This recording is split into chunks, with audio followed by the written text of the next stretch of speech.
बिस्मिल्लाहिर्रहमानिर्रहीम। अस्सलामुअलैकुम। Welcome to my YouTube channel. कैसे हैं आप सब? उम्मीद है सब ठीक हैं, खैरियत से हैं। आज की वीडियो में आपके साथ शेयर करूंगी बहुत खूबसूरत गले का डिज़ाइन।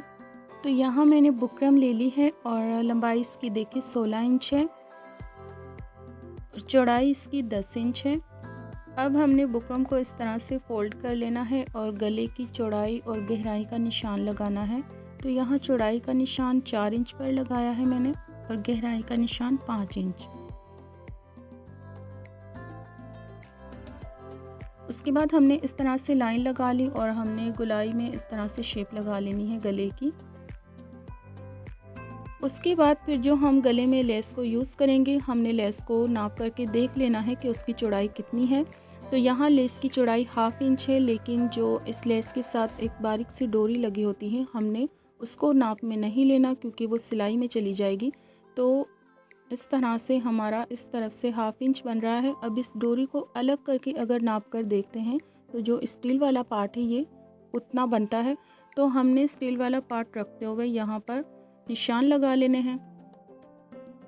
ये 1/2 इंच से थोड़ा सा कम होता है, 1 पॉइंट कम होता है। तो यहाँ हमने इस तरह से निशान लगा लिए।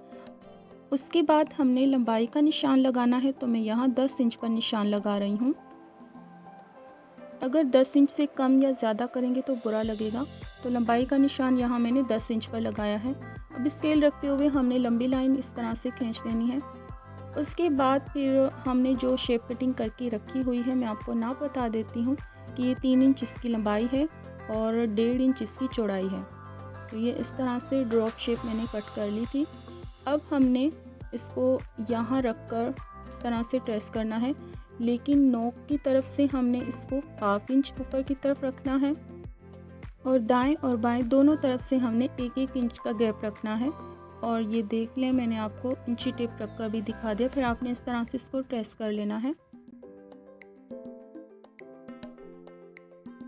तो पहले हमने सेंटर वाली शेप इस तरह से ट्रेस करनी है, उसके बाद हमने दोनों तरफ से ट्रेस कर लेना है।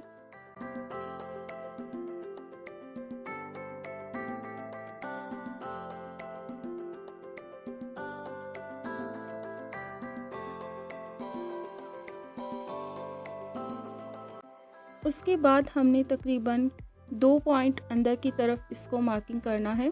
आप चाहें तो इसी शेप को 2 पॉइंट कम कटिंग करके दोबारा से इस तरह से कर सकते हैं, लेकिन मैंने ये अंदाजे से 2 पॉइंट इस तरह से अंदर मार्किंग कर ली है। तो आप भी 2 ही पॉइंट अंदर की तरफ रखते हुए इस तरह से मार्किंग कीजिए।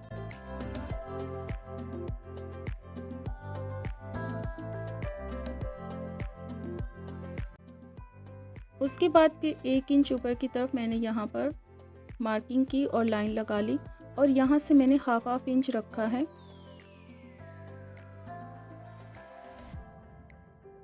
और यहाँ भी मैंने 1/2 इंच ही रखा है।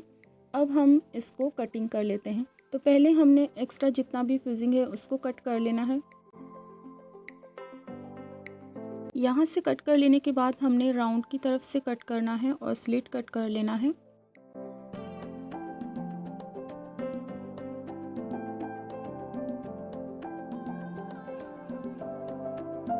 अब हम इसको अच्छी तरह से आपस में जोड़ते हुए इसके अंदर पिन अटैच कर देंगे।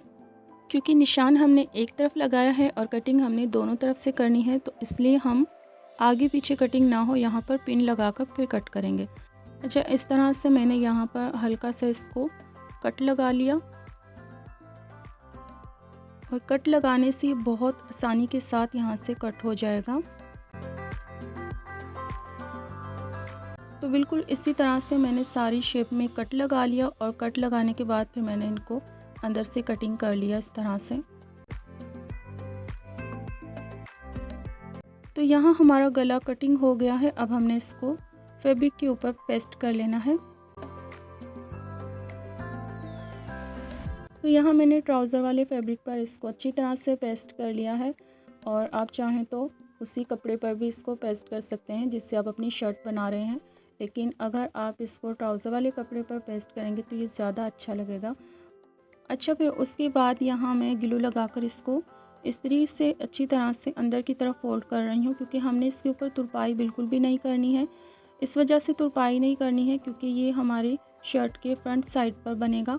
ये बैक साइड पर नहीं जाएगा तो तुरपाई बहुत बुरी लगेगी। इसलिए यहाँ पर ग्लू लगाकर बिल्कुल सफाई के साथ हमने आयरन से अच्छी तरह इसको बिठा लेना है। और कहीं भी आपने कोई झोल वगैरह कुछ चुन्नट कुछ भी नहीं इसके ऊपर करना है। बहुत सफाई के साथ आपने इसको इस तरह से फोल्ड कर लेना है। उसके बाद फिर हमने अंदर वाला फैब्रिक कट कर लेना है, उसमें छोटे छोटे कट लगा लेने हैं और उसको भी हमने सफाई के साथ बिल्कुल इसी तरीके से इसको मैंने अंदर की तरफ फोल्ड किया है। ये देखें इस तरह से। और ये जो हमारी नोक होती है ना, कहीं भी अगर हमारे फोल्ड करने में नोक आ जाए तो वो अच्छी तरह से वहाँ कपड़ा नहीं बैठता। तो आप किसी भी नोक वाली चीज़ का इस्तेमाल करें तो उससे बहुत अच्छे से नोक बैठ जाती है और सिलाई के बाद भी बिल्कुल परफेक्ट नोक बनती है। उसके बाद फिर आपने जीपू लेस ले लेनी है, जो भी आपके पास है आपने उसमें कट लगा लेने हैं और हमने इसके इस तरह से बाहर की साइड पर इस तरह से रख कर लगा लेनी है। अच्छा, उल्टा ये गला है और उल्टी ही लेस है और आपने ग्लू के साथ साथ इसको इस्त्री से इस तरह बिठाते जाना है ताकि ये उखड़े ना। इस गले में सिलाई का बहुत कम काम है, आपका तकरीबन सारा काम ही ग्लू के साथ और इस्त्री के साथ है। बस आपने 1 या 2 सिलाई आखिरी में लगानी है, बाकी का सारा काम आपने इस तरह ग्लू के साथ करना है और सिलाई का काम आपका बहुत कम है इस गले में। तो बहुत खूबसूरत गला बनेगा ये इंशाल्लाह। जब आप बनाएंगी तो आपको बहुत पसंद आएगा। इस तरह से मैंने चारों तरफ इसकी ग्लू के साथ जहाँ कट लगाने थे कट लगा लिए और मैंने लेस को कंप्लीट कर लिया। उसके बाद फिर हमने इस पर एक बार फिर से आयरन कर लिया और आयरन बहुत ज़रूरी है। मैंने आपको पहले भी बताया कि ये हमारा शर्ट के फ्रंट साइड पर लगेगा, तो हमने बहुत नीट और बहुत सफाई से काम करना है। फिर यहाँ भी हमने ग्लू लगा लिया और इस तरह से मैंने डोरी में कट लगाकर इसको लगा लिया, लेकिन यहाँ बहुत कम फासला है तो मैंने इस तरह से लगाने के बाद नोट किया कि यहाँ ज़्यादा लेस इकट्ठी हो जाएगी। इसलिए फिर मैंने जो हमारी लेस के साथ ही बारीक सी डोरी बनी होती है इसको मैंने कट करके अलग कर दिया। और उसके बाद फिर ये देखें मैंने इन सब के अंदर इसको अच्छी तरह से ग्लू लगाकर फिल कर दिया।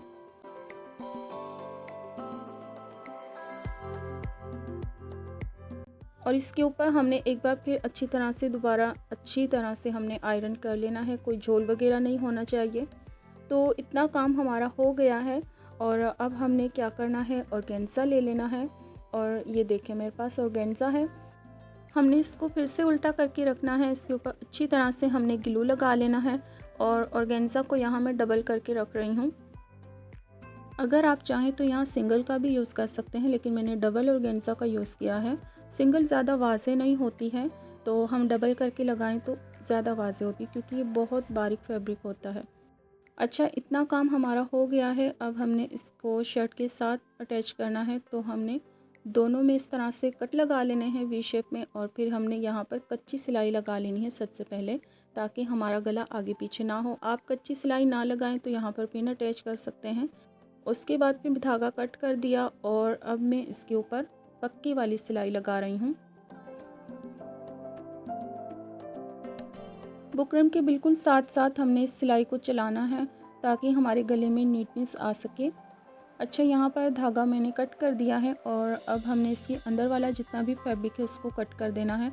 और यहाँ छोटे छोटे मैंने दाएं बाएं कट लगा लिए और ये देखे फैब्रिक मैंने अलग कर दिया। उसके बाद फिर कट लगा लेने हैं और कट लगाकर हमने इसको सीधा करना है और एक बार फिर से इसके ऊपर हमने अच्छी तरह से आयरन करना है।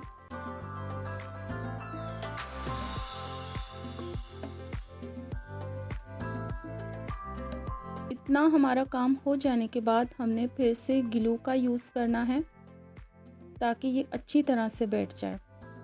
ग्लू लगाकर हमने इसको प्रेस कर लेना है।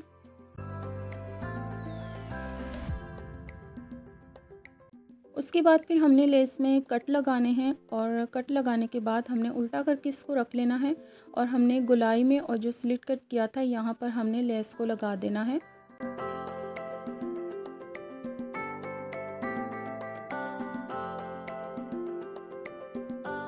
तो हमने इस तरह से दोनों तरफ हमने लगा देनी है। यहाँ से लेस को कट करके लगाना है ताकि झोल ना पड़े।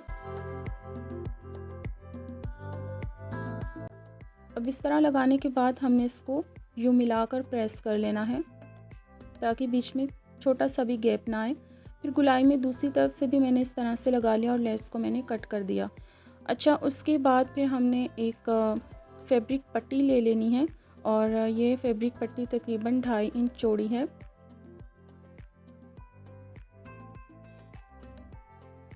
इसको चाहे तो आप सिलाई कर सकते हैं, लेकिन अगर आपके पास टाइम कम है तो आप इस तरह से भी इसको ग्लू के साथ यूज़ कर सकती हैं। तो मैंने अच्छी तरह से इसके ऊपर ग्लू लगा लिया और फिर इसके दोनों किनारों को इस तरह आयरन से फ़ोल्ड कर लिया। अब इसको दोनों किनारों को मिलाते हुए फ़ोल्ड कर लेंगे और यहाँ जो हमने स्लिट बनाया है इसके ऊपर ग्लू लगाते हुए हम इसके ऊपर रख कर इसको प्रेस कर लेंगे। अब हम इसके ऊपर फाइनल वाली पक्की सिलाई लगाएंगे और बस हमारा गला बनकर कंप्लीट हो जाएगा। तो कितना खूबसूरत लग रहा है ये अभी से, और आपको भी बहुत पसंद आएगा। और देखें, इसमें बिल्कुल भी सिलाई का कोई झंझट नहीं था। सारा काम आपका बस झटपट से ग्लू से और इस्त्री से हो गया। बस आपने 2 सिलाइयाँ लगानी हैं, एक गले को अटैच करने के लिए और दूसरी आपने सिलाई लगानी है, ये पक्की वाली ऊपर से सिलाई लगानी है और आपका गला बनकर तैयार हो जाएगा। अच्छा, अंदर से पहले मैंने सिलाई लगा ली थी ताकि कोई झोल ना हो, उसके बाद फिर मैंने बाहर वाली साइड से सिलाई लगाई है। तो आप भी पहले अंदर वाली साइड से सिलाई लगाएं, उसके बाद बाहर वाली साइड से सिलाई लगाएं, इस तरह से झोल नहीं होता।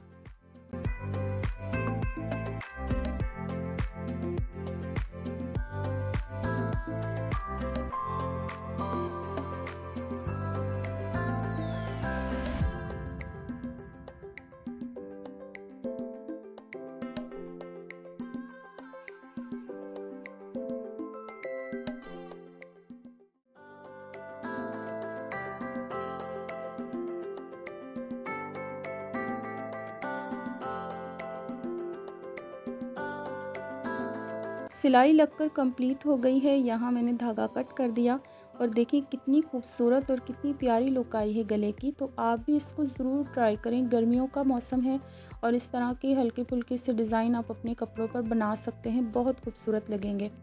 तो अगर आपने ईद का सूट अभी तक अपना नहीं सिलाई किया है, आप अपने ईद के सूट पर भी इस गले को ट्राई कर सकते हैं, बहुत खूबसूरत लगेगा। तो ये थी आज की वीडियो, आज का डिज़ाइन। और अगर आपको आज की वीडियो अच्छी लगी हो तो प्लीज़ वीडियो को लाइक कीजिए, शेयर कीजिए, कमेंट कीजिए, मेरे चैनल को सब्सक्राइब कीजिए। मिलते हैं एक नई डिज़ाइन के साथ, नई वीडियो के साथ। तब तक के लिए अल्लाह हाफ़िज़।